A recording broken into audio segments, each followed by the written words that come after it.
everybody, in this video, I'm going to talk to you about one of my very favorite Bible study tools, and that's this bad boy right here, the Strong's Concordance. If you've ever heard somebody talk about the Strong's, or you've heard me talk about the Strong's Concordance, and maybe you purchased one on your own and you're looking at all of this, like, how in the world do I use this? Well, I am here to walk with you through how to use that in this video right here. So let's get into it. All right, first, before we get into it, I want to put together a few disclaimers. Number one, the Strong's Concordance is not used to kind of say the translators got it wrong, right? I used to do that, like looking for how the translators made a mistake in the scriptures so that I could better understand it better than the translators. But that's not really how the Strong's is set up. First, we have to understand something about the people that translated the Bible. They very well understood the Greek and Hebrew languages. And so to say that me, Dominique Young, who doesn't understand the Greek and Hebrew deeply, doesn't speak it fluently, can use a book to understand better than the translators did, it's just a prideful assumption that I used to have. And so that is not the case. That's not why we use the Strong's. The reason that we use it is because we understand that the translators are doing the very best they can to bring these non-English words into an English Bible. And we understand that there are some things that have more depth in the Hebrew language or in the Greek language than it may have in the English language. For example, when I think of the word peace, when I read the word peace in the Bible, I'm thinking about it being quiet. Like when I say that I want peace in my house, I'm saying that I want it to be quiet. So when I read it, I'm reading it like, oh, there's quiet. But that word, the actual original word of shalom, means a lot more than quiet. It's meaning to be whole with nothing missing and nothing broken. And yes, I can understand how the translators, they're like, this is the best word to capture the richness of this other word. However, because of my modern English language and how I think about peace, I'm not thinking about it in the same way in which it was written. So in that case, those are things I want to look up so that I can get a better understanding. Not to prove the translators wrong, not to say, oh, they should have used this word instead of this word. No, but to say, I really want to make sure that I'm understanding what the author is saying here. And I recognize that there is a language barrier. That's what we have to recognize when we read the scriptures, that there is a couple of gaps. Number one, there is a language gap. This Bible was not written in English. So we have to understand that when we read it in English or in Spanish or whatever translation we're reading. This Bible was written in Hebrew, in Greek, and a little bit of Aramaic. So if you are not reading it in Hebrew and Greek and a little bit of Aramaic, there's already a gap. The other gap that we see throughout the scriptures is that there is a generational gap. This was not written in my time frame. So even the English language has changed over time. So I have to understand that this was not written in my time frame. So if I want to truly understand what the author was saying and how to bring it into the modern time, I have to be willing to dig a little bit to really get an understanding. And also, can we just say, going back to the language piece, like even when my husband and I communicate and say the same words, we don't always mean the same thing, right? Think about it. When I'm talking about feeling loved, I'm saying something different than when he's talking about feeling loved. If we go back into the whole love languages thing, if you guys have ever read that book about love languages, I'll put the link to it in the description below. But in the love language, when I say, this concept of being loved, I'm talking about mainly acts of service and gifts. That's my love language, right? But when he's talking about it, he's talking about physical touch and quality time. We're using the same word, but we are expressing two very different things. So we have to understand that even with language, even with people that do speak modern day English, we can still be using words differently. So if that is the case for me and my husband, who live in the same generation, who are raised in very similar family structures and households, and who use the same language, if we can still get confused as to what the other person is saying, let us understand that as we are reading the scriptures, it's in a completely different language. It is completely different generation of people that are speaking. So we have to understand that there are some differences. So that's where this guy comes in, specifically for the language piece, to help us to get a better and deeper and richer understanding of the language. So let's dig into how to use the Strong's Concordance. Here we go. So the first and possibly the most important part of the understanding the Strong's Concordance is first knowing what version of the Strong's that you have. This is very, very important. So I have the Strong's Concordance that references all scriptures from the King James Version. So this is important because, as we know, the King James and the New King James and the NIV, they use different words for different things. And so therefore, when I'm looking up a word, I have to understand that I have to be looking up that word in the King James Version. And let me show you why that's important. Okay, so after you understand what Strong's Concordance you're using, you're going to go ahead and pull out that particular translation of the Bible. I have the King James Strong's. I don't typically read the Bible in King James though. And so I want to show you what I do. So typically I read the Bible in another translation. This right here is the New King James. So what will happen is that I would be reading, let's say I'm reading 1 Corinthians chapter 13, and I am on verse 4. So here we go. And it says, love suffers long and is kind. Love does not envy. Love does not parade itself. It is not puffed up, does not behave rudely, does not seek its own, is not provoked, thinks no evil, does not rejoice in iniquity, but rejoices in the truth, bears all things, believes all things, hopes all things, endures all things. Love never fails. So when I'm reading this, I have my own picture of what love means.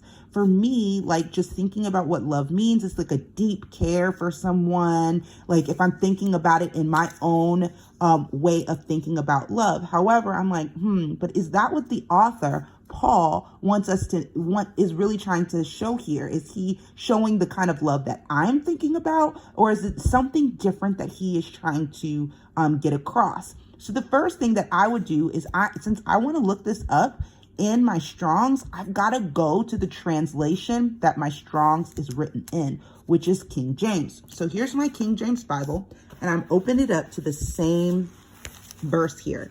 And so it's 1 Corinthians opened up to chapter 13, verse 4. And all of a sudden I noticed that the word here is different. And that's not bad. A lot of times people are like, oh my gosh, I changed the words. No. That's because they're trying to bring in a more modern understanding because let's be honest, we don't speak like they did in the King James. Even though it's English, our English words mean something a little different.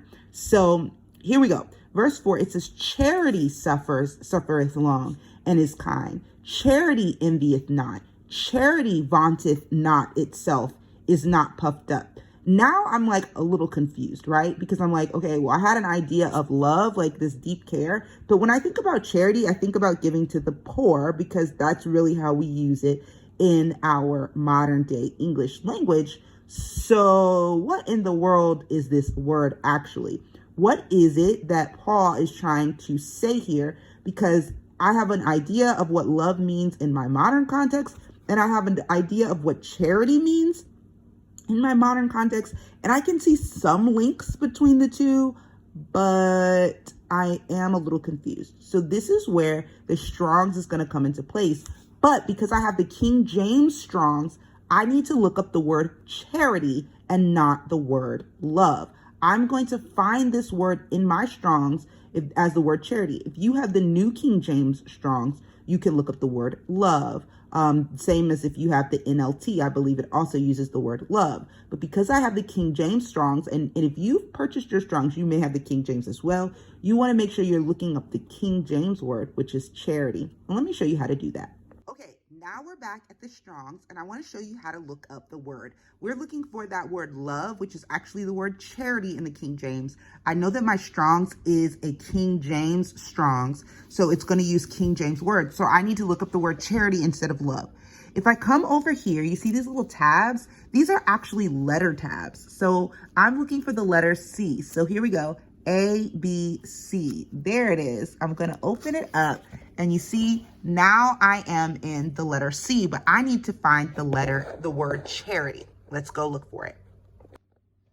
All right, so I flipped through and I highlighted the word for our video purposes, but here's the word charity. You see it? I found it.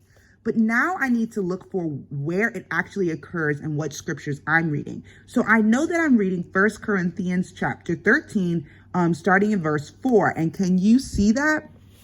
Do you see it right there? 1 Corinthians 13:4, come up. This is where it says, charity vaunteth it's not itself, is not. So I know that I just read that. That is the word that I'm looking for. That word right there is charity. 1 Corinthians 13:4. But now, if you pull it down, here we go. 1 Corinthians 13:4. I'm going to see a number 26. This is the number that I'm going to want to look up in the back of my Strongs to find out what this particular word means. As you see, there's a lot of words charity here, right here. And actually, every time that the word charity is used, and it says it's used 28 times in the Bible, every time this particular word is used, it is 26. So it's the same number. I just want to show you a little bit how that can change depending on the word. So for instance, over here, the word chariot, we see that this is all the word chariot, but over here you see different numbers, 4, 8, 1, 8, and all this stuff. That means that different words, like when charity is used different times, it could be a different Greek word, right? Or a different Hebrew word. But over here, the word charity, every time it's used, all 28 times that it's used in the Bible, it is all this same word, which is 26. So let's go ahead and look up what that word is. Let me show you how to do that. Now we're coming back to the side of our Strongs because it's handy. At least I think it's handy. And we have these two big chunks. So let me tell you about these chunks. This first chunk is Hebrew. And the reason that it's Hebrew first is because the Old Testament is mostly written in Hebrew. So because we are not actually in the Old Testament, we know that we'll be down here, which is Greek. And so most of the New Testament is written, actually all of the New Testament is written in Greek. Okay, so we are actually going to look for the number 26 in the Greek. So this is very good to know as if you are looking up words in the Hebrew or if you're looking up words in the Greek. If you are in the Old Testament, you're looking up words in the Hebrew. If you are in the New Testament, you're looking up words in the Greek. So we want to find 26, the number 26 in the Greek. Let's go to it. Okay, so now we are at number 26. We found number 26 in the Greek. This is what the word would look like written in Greek. And the word is pronounced agape. So this word right here is agape. So it's saying agape is patient, agape is kind, agape. So this is the word that it's using. And it's from 25, which is up here, and it's the word agapeo, which basically means love or beloved. So let's go back to 26. It says it's from 25, which means love. Such as affection or benevolence. Hence why we can go back and forth between that word love and charity, because it does kind of encompass both things, affection or benevolence. And then it says this really cool love feast. And then it also says feast of charity. Wow. So that's pretty awesome. So it's this concept of this grandiose feast, this grand love, this grand affection, this grand benevolence. But now we have to kind of understand, okay, well, what does this mean in the context of what Paul was writing about in 1 Corinthians chapter what was it? 1 Corinthians chapter 13. Yeah. So what was it that Paul was talking about in 1 Corinthians chapter 13? So these little numbers here kind of give us a better understanding of what it means in certain places. So right here, it's talking about John 17:26, where it's mentioned there. And this is the attitude of God toward his son, right? So that is the agape, is the attitude of God toward his son is there. But then you see John 3:16 and Romans 5:8, it's the attitude of God towards the human race. So this love, affection, and benevolence towards the human race. So let's go down and see if we can find 1 Corinthians. Here it is, 1 Corinthians 13, and then Colossians 3:11-26, kind of use it in the same way as up here, Galatians 6:10, which is this 10C. It's seeking the opportunity to do good to all men, and especially toward them that are of the household of faith. Seeking the opportunity, sorry, it's shaking a little bit, my camera. Seeking the opportunity to do good to all men, and especially towards them that are of the household of faith. That is what this word agape means here. Seeking, loving, seeking the opportunity to do good to all men, especially towards them that are of the household of faith. So let's go back to our reading. All right, so we're back to 1 Corinthians chapter 13. So now we can kind of plug in what we now know for a better understanding of what Paul is talking about. So here it says, love suffers long. Now we know that this love is, hey, the seeking of doing good to all men. When I'm seeking doing good to all men, especially those that are in the household of faith, I'm going to suffer long and I'm going to be kind. When I'm seeking to do good to all men, especially those that are in the household of faith, I'm not going to envy them. When I'm seeking to do good to all men, especially those in the household of faith, I'm not going to parade myself or puff myself up. I'm not going to behave rudely, and I'm not going to seek my own. I'm not going to be provoked, and I'm not going to think evil, and I'm not going to rejoice in inequity, but I'm going to rejoice in truth. I'm going to bear all things and believe all things and hope all things and endure all things. When I'm seeking to do good by all men, especially those in the household of faith, that's never going to fail.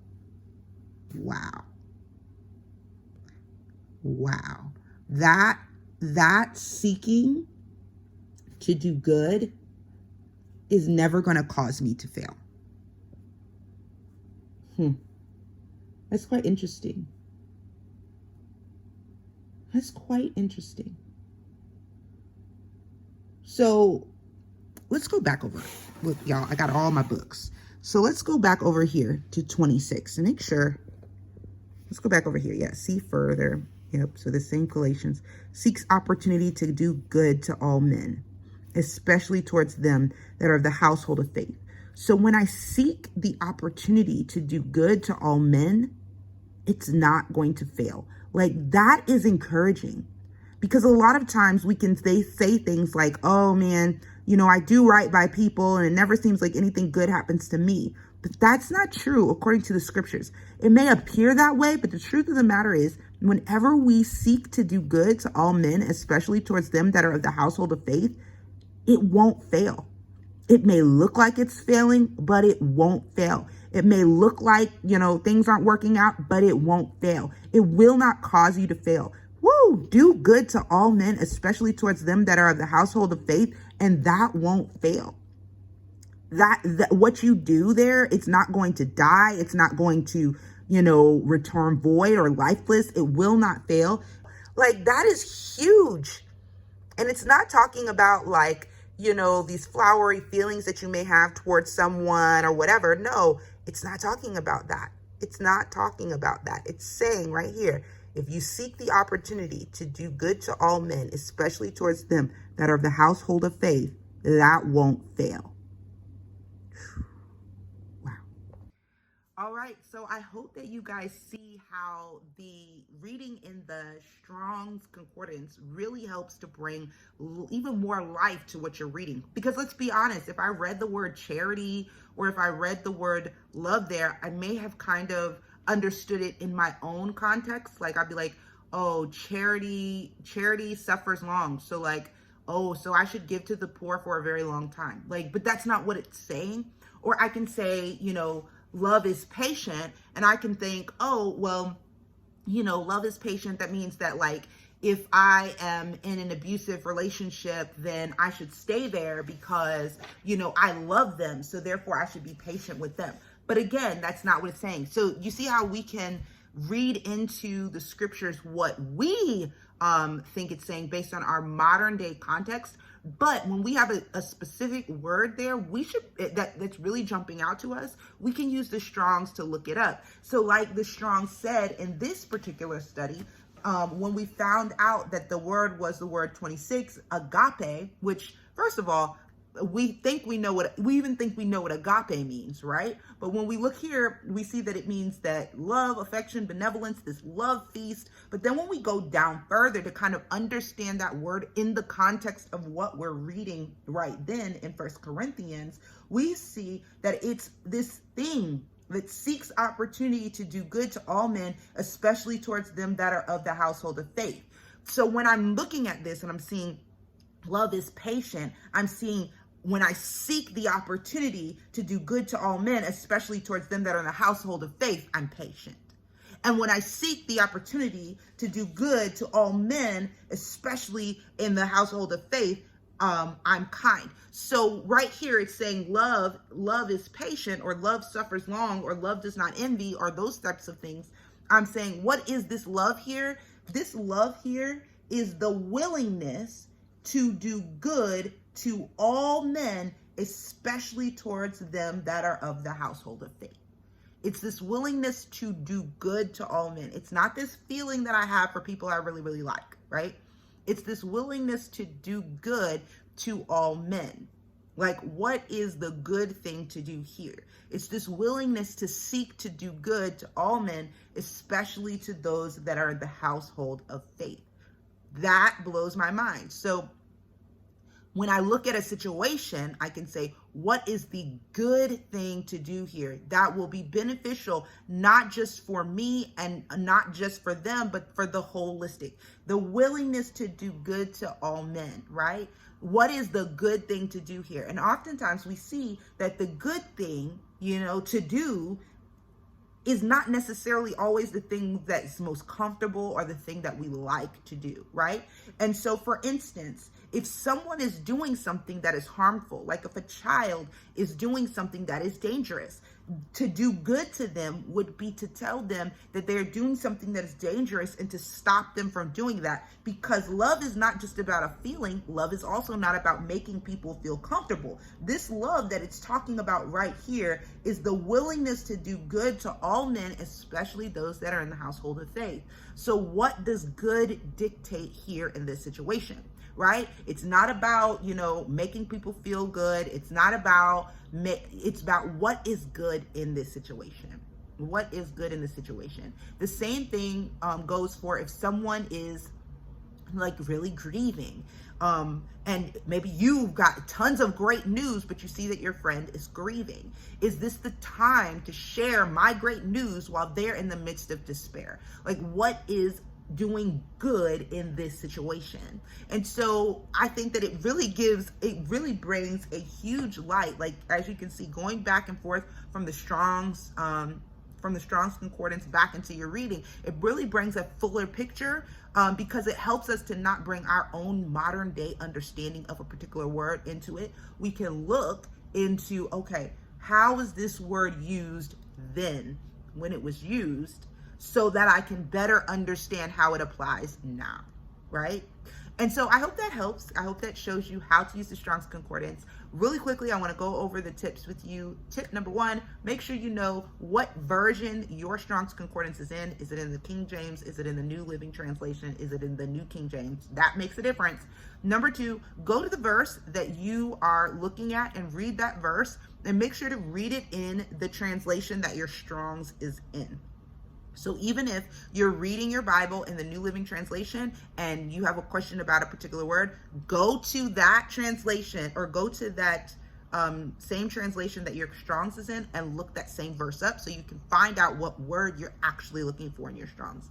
After you do that, go ahead and look up that word in the Strong's, and then that word will give you little numbers, and make sure that you know if you're in the Greek or the Hebrew. Again, quick tip, the Hebrew is all the Old Testament, and the Greek is all the New Testament. So make sure you know which language you're looking up. If you are looking up a word that's in the Old Testament, you are going to be looking up Hebrew. If you are looking up a word that is in the New Testament, you're going to be looking up Greek. Then you're going to want to look up that word. You'll find what the overall meaning is, and then go down in the definition and find that chapter that you are in to kind of get a fuller understanding of how that was used in that particular context. All right. So I hope that's helpful to you guys, and I hope that you guys will break out your Strong's Concordance and start using it, because there's some juicy stuff in here. Oftentimes we find that, hey, the way that I understand this word is not necessarily the way that Paul or Moses or Jesus used that word in the time that they were in. So the Strong's really helps us to get a better understanding of how they used it in the time that they were in. I hope this was helpful. Let me know how you use your Strong's Concordance in the comments below, or let me know if you're interested in getting a Strong's Concordance, and also let me know if you have any other questions that you would like me to cover during our Faith Friday topics. I look forward to digging into the Bible with you again, and don't forget to join the Faith Mamas Tribe app. You can download that mobile app on your phone, or you can go to your web browser and check it out there. But make sure you join us, because we have tons of conversations there. And last announcement, every day, Monday through Friday, we are studying the Bible together. And let me tell you, it changes you. Studying the Bible it changed me. I mean, if it changed you, tell about it in the comments, because maybe somebody doesn't believe me, but it really does change and transform your life. So I'm looking forward to digging into the scriptures with you every day, Monday through Friday, and then also join us in the Faith Mamas Tribe app. I'd love to get to know you. And high five, we just learned about the Strong's Concordance. We did it. Woo! Bye, everybody.